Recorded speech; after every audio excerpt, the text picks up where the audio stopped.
Hello there and welcome to another exciting edition of the EduTalk Show. Here on the EduTalk Show, we keep you informed and updated on happenings in the education sector in Ghana. This week, we're talking about Ghana's secondary education curriculum, the next steps. My guest is Professor Jonathan Fletcher. Professor Jonathan Fletcher is a founding dean of the School of Education and Leadership at the University of Ghana. He's also a council member of the World Education Research Association. Professor Fletcher has written extensively on mathematics and teacher appraisal. Teacher Fletcher, as he loves to call himself, will be my guest on the EduTalk Show right after this break. My name is Blessed Sogah, and you're welcome to the show. Please stay with us.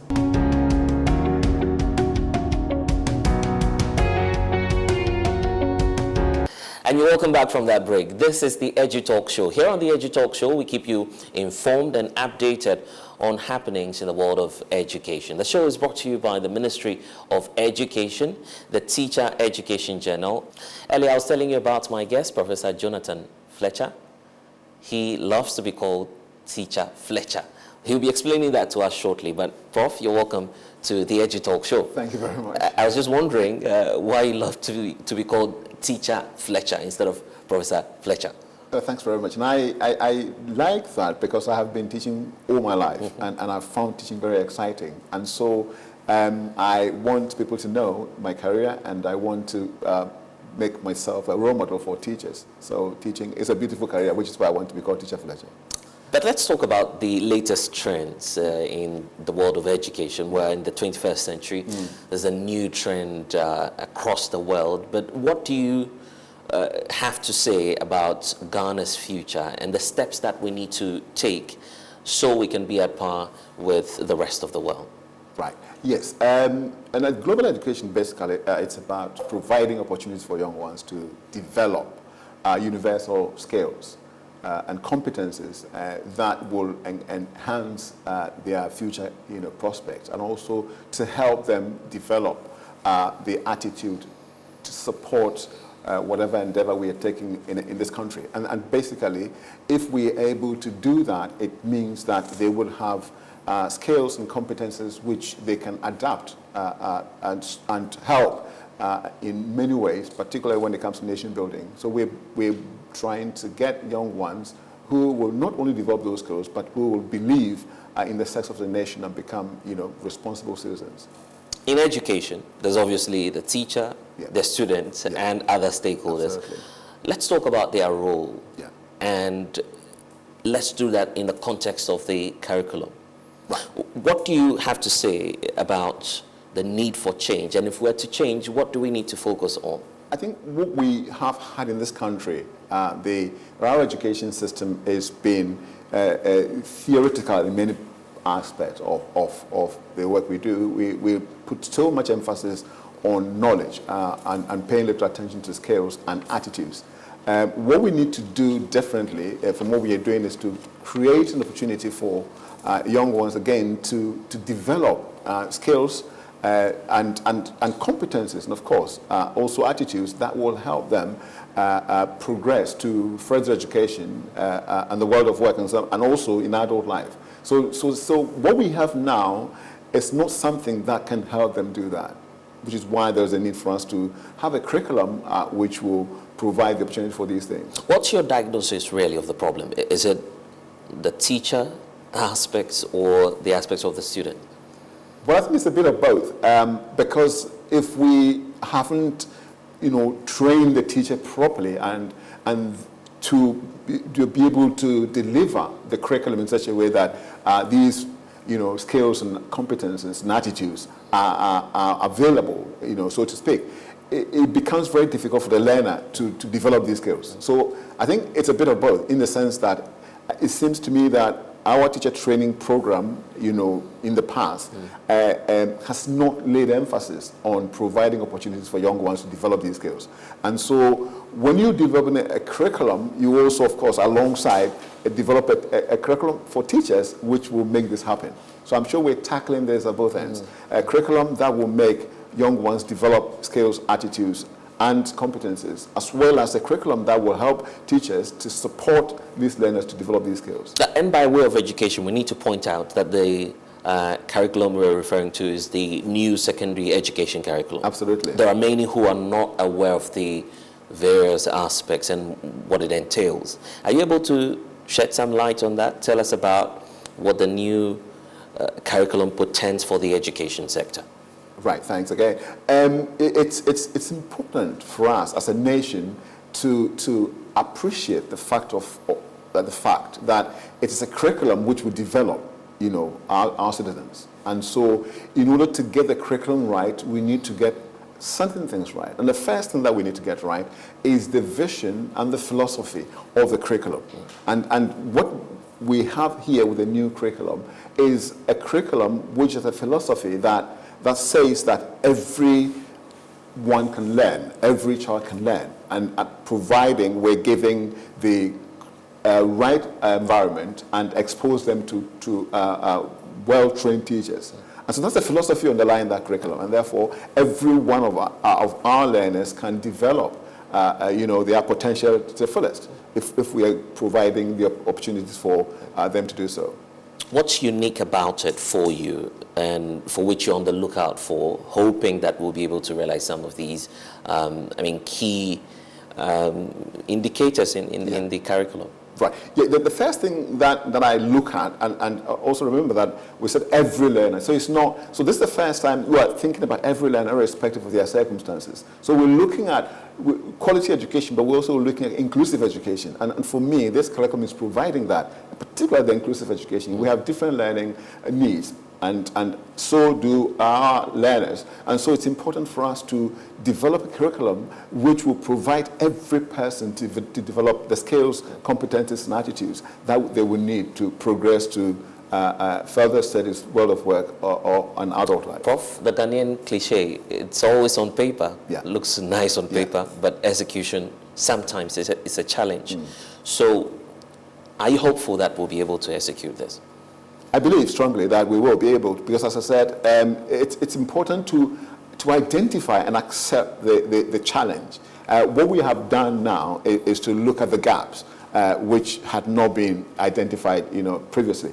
And so one way of getting to, or developing skills to be able to handle or address the issues is to identify the gaps. And this is what this curriculum has done. So by identifying the gaps and concentrating on the fact that everybody must be given the opportunity to develop, irrespective of their background or circumstances, I believe strongly that will happen. It's not something that is capital intensive. I think the only thing is that we've got to, believe that every child or every learner has the potential to develop and progress to, further education, world of work, and also. So let's try and typify this for those who feel that it's all abstract. Yeah.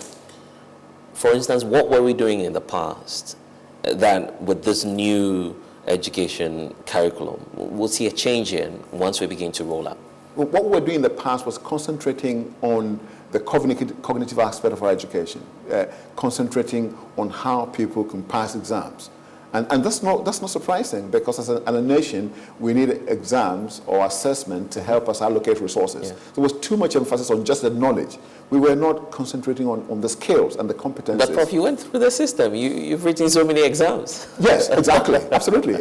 But then there were things that were missing. Yeah. Yes, because we were not actually paying attention to the skills and the competencies. We were thinking about how to train, students and learners to pass exams. So there's a difference. This one is completely different. What this means is that you may not have to rely on the same examination system in this curriculum, because if we do, then we go back to square one. And so the difference is that we'll have to find a new way of assessing our learners so that they are able to learn to develop those skills. And so if you're going to assess learners looking at skills they'll have, of course they will develop the skills. But if you're thinking about how they're going to be able to remember facts and reproduce the examination, that's exactly what they're going to do. So the difference is that this will change. There's parents watching us out there who would say, well, how do I get to know my ward is performing in school? The only way to know that is when I get the report card, Yes. indicating that you have all A's or you have all B's or you are ranked first or last in class. Absolutely. You don't want to be the last No. anyway. So the parent out there is asking, why not focus on that mode of assessment? Yes, exactly. The parents out there is expecting these indicators. And so they use indicators, you give them. And you said that if a person gets A1, then they're the best. If they get F9, then they're not. So that is what we have done. You need to change the indicators. The indicators are not something that are covering everything. So you need new indicators that will cover skills, that will cover the competencies. And so the same thing. You can call it A1 or whatever. But whatever it is, you need to tell the parents, at the moment, we are not, what you are getting is covering only an aspect of your child's education. And therefore, it's very difficult for you to make any decision with the limited information you have. You need more information. Apart from the academic work, you also need other things. So we need to be able to assess skills, soft skills, so that we give you information also about that. So you need more data. That's what I'm telling the parent. You don't have enough data now. Okay, there are things that your ward is doing which are good, but nobody is providing information on. This curriculum will provide information on that. This is why he loves to be called Teacher Fletcher. Exactly. We'll go into other aspects of the conversation shortly, because we do know that second cycle institutions are not the end to the academic ladder. Absolutely. There's obviously the need to try and draw that link to tertiary education. Yes. We'll do all that after this break. You're watching the Edu Talk Show. We'll be right back.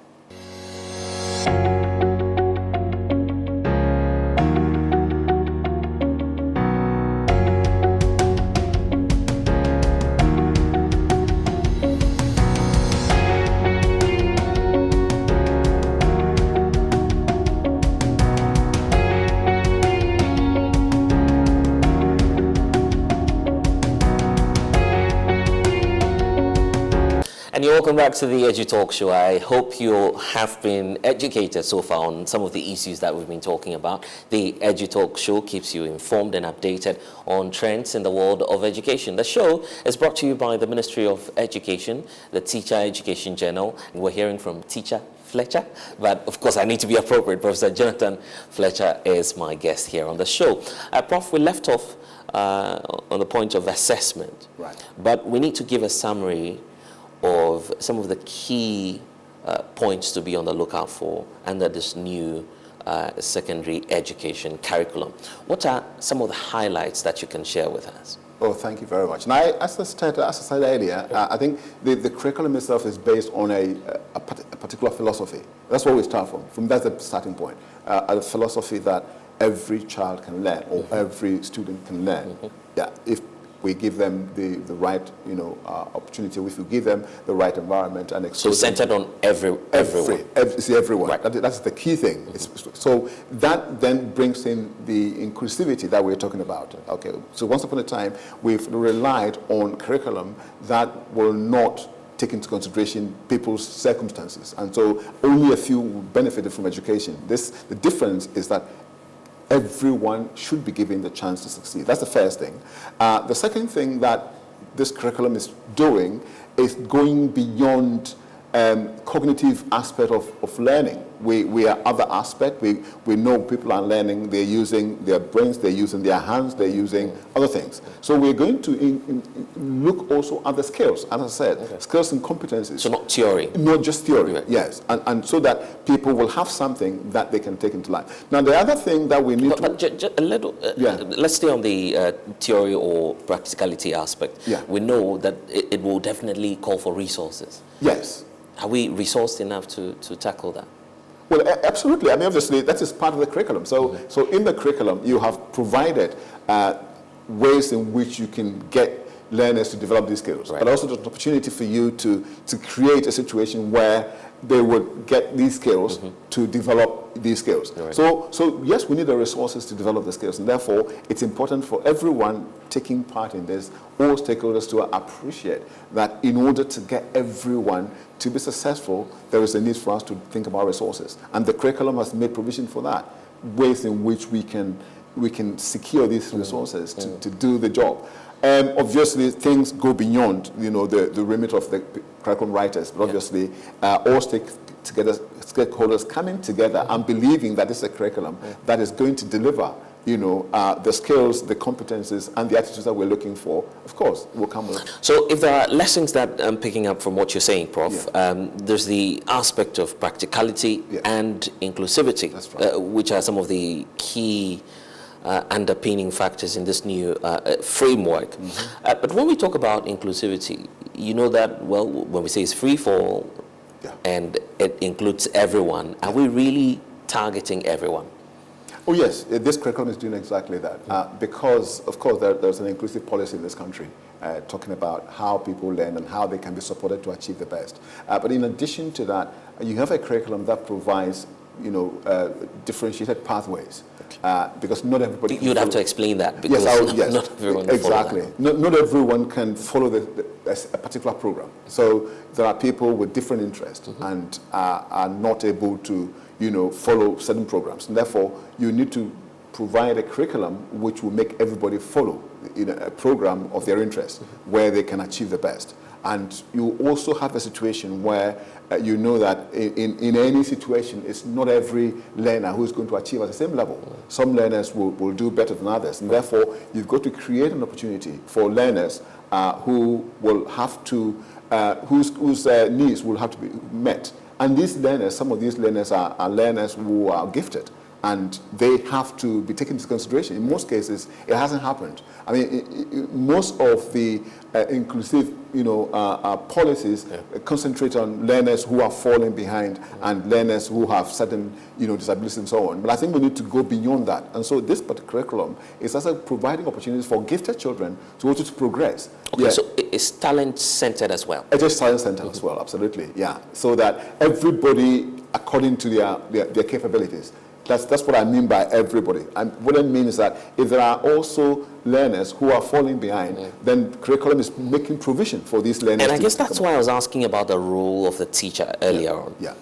What's going to be the role of the teacher in trying to ensure that we get that fine detail that we want to achieve? Because some teachers may not have the patience to be talent-centered. It's all about the results. Absolutely. Yeah. And so one thing that I need to point out when it comes to teachers is that, and you're absolutely right, and for me, teachers constitute the most important resource in education.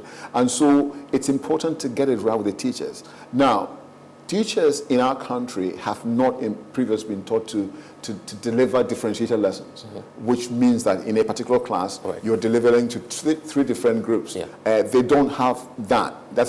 Teachers have been trained to teach a class. And so what this new curriculum is doing is providing opportunities for teachers to be trained to develop this idea of teaching different groups in the same class and making sure that they all progress. It would then mean that a teacher can come to class with different set of tasks, and then depending on the student's need, they will But follow. will this guarantee contact hours? Would that be guaranteed? Because it's essential in trying to improve on teaching and learning. Absolutely, yeah, it is. So when you train a teacher to teach different groups, that's what I'm saying. To begin with, there will be different tasks and so on, and so people work in groups. That's what we have in our classrooms.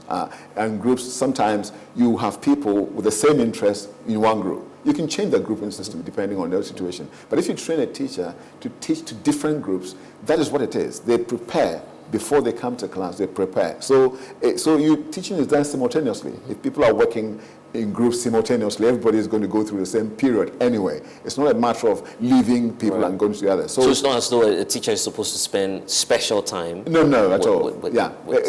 All the work. And for me, a good teacher will prepare the tasks. And so the learning is buried in the tasks, but there will be different tasks. And so all they have to do is to facilitate. They'll be going around to make sure that everybody is learning. But then it does not mean that everybody is learning the same thing. It's just that differentiated, pedagogy means that people are doing different things. Each person trying to improve on what they have already. Since we are talking about the teacher, I know that there were interventions in the past. For instance, the National Teacher Standards. Yes. It was there. How do we marry that, looking at the new education curriculum that we have? Oh, yes, very good. And again, you could not talk about the new education curriculum without talking about the national teachers' standards.